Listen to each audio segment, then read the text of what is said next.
بسم الله الرحمن الرحیم. د عمرې د ادا کولو طریقه. کله چې یو انسان د عمرې په نیت د کور نه روانېږي نو دله پکار دا دی چې د په کور کې غسل وکړي او بیا د 2 رکعاته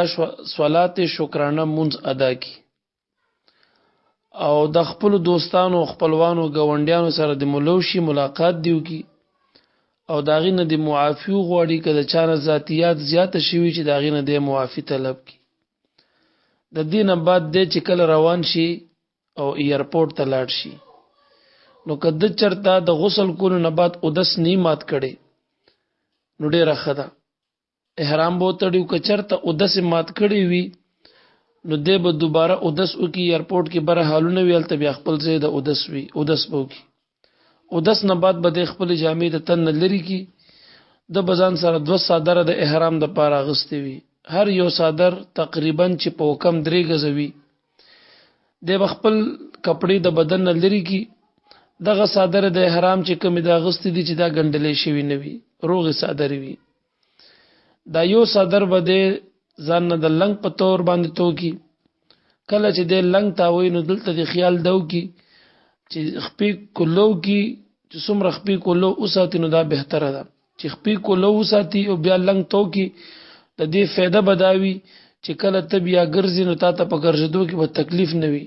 او کچر تخپې د تنګ وي ته احرام تو کی لنګ تو کی نو بیا به ګرځېدو کې درته مشکل والی وي ګرځېدې پکې بیا انسان کولو نشي یو صدر نه وته لنګ وهي دا دویم صدر وته ځان نه داسې تو کی لکه د عام اوقاتو کې چې انسان صادر تاوي سر بم پکې پټ کی د دین بعد به تراشه 2 رکعات د احرام منځ بکی په دغه 2 رکعاتو کې کتاله درزین او اول رکعت کې د الحمد وللضالین نه بعد قل یا ایها الکافرون سورته وایا او په دویم رکعت کې قل هو الله احد سورته وایا کله چې سلام وګرځي د سلام ګرځول نه بعد به سر بربند کی اول به سر بربندې ښه څنګه سلام وګرځي نو سر بربند کا دینه بعد به سر نه پټي بیخي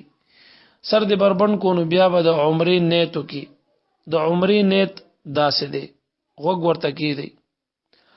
اللهم انی اريد العمره فيسرها لي وتقبلها مني انك انت السميع العليم دغه نیت پوکي اے الله ما د عمرې اراده کړې ده یا زه د عمرې اراده کوم ته زما د پاره دا اسانه کی او زمانه قبول کی بشکه ته د دعاګانو اوریدونکې او ښه عالم یې دا نیت بتو کی د دینه بعد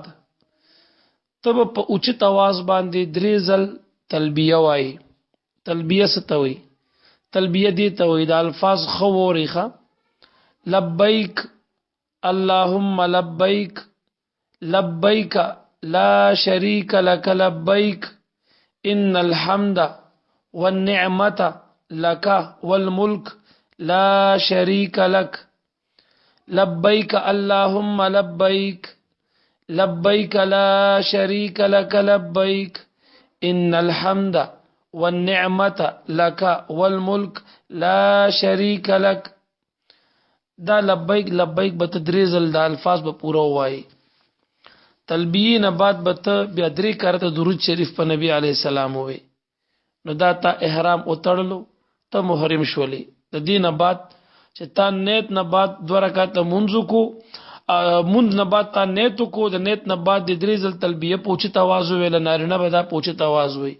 او بیا دا غي نه بعد درود شریف دی ویل نو دا احرام شو اوس ته محرم شوي ته په حالت د احرام کې شوي اوس کته په گاڑی کې زی بم لبیک اللهم لبیک وی ک جیاز کې زی بم داوي کچرته په موړه کې جی بم داوي کلاندې کوزي کې کنده وغیرہ ته بم داوي بس دا ته همیشه د پاره لبیک اللهم لبیک لبیک لا شریک لك لبیک ان الحمد والنعمه لك والملك لا شریک لك دا تلبیه وتزان سره وي کته ته مخ ته څوک سوار په گاډو کې راځي بم ته لبیک لبیک وي ک پیدا رواني بم ته داوي دا به تر دې پورې وي چې ته کله جدي ته ورسېدې او په جده کې ایرپورټ ته ورغې او کله د ایرپورټ نه ته بیا اوته په گاډي کې زور شوي او مکی معظمه